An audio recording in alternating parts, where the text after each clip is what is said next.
You watch an old friend land their dream job. People you grew up with are traveling to the very places you've had on your vision board for years.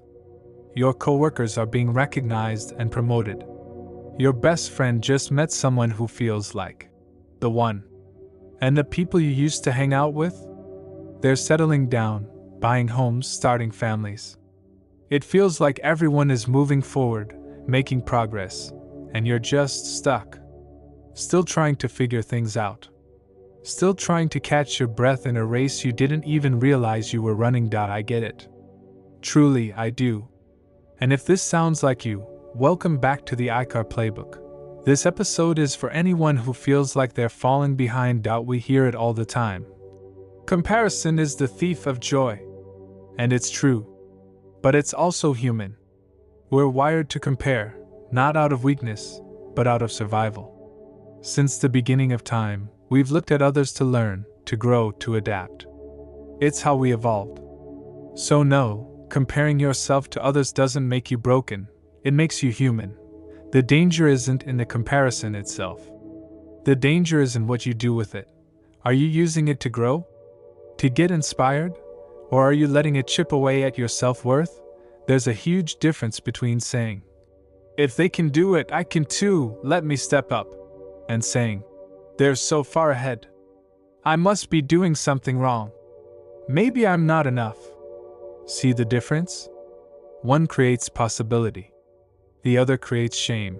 Comparison can be useful if you let it show you what you desire instead of what you lack. Let it be a signal, not a sentence.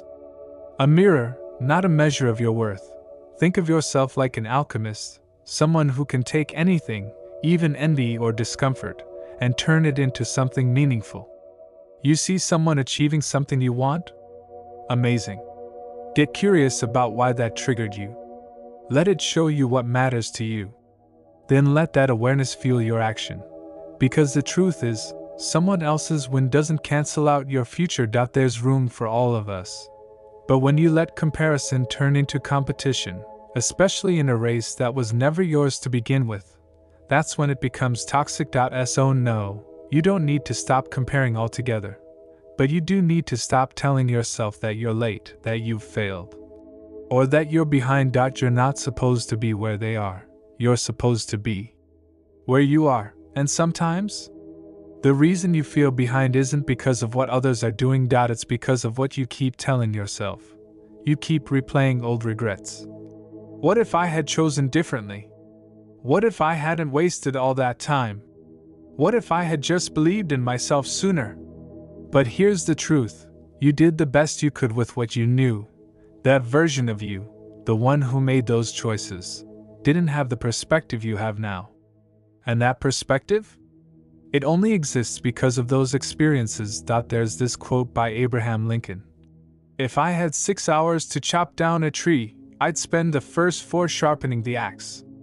What if everything you've been through, the detours, the heartbreak, the delay, has been sharpening your axe? What if life's been preparing you for something you're only now becoming ready for? So instead of beating yourself up for not being further ahead, focus on where you are right now. Because this is where the future is built. Not in the past you can't change or the future you can't predict. Maybe you're not late.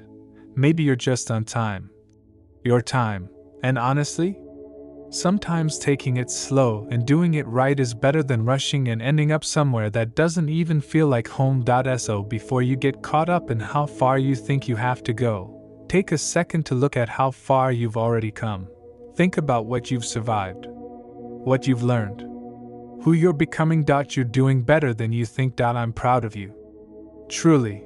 And I hope you are too. That's all for today's episode. Thanks for being here. And until next time, stay grounded, stay kind, and as always, stay hot. Bye.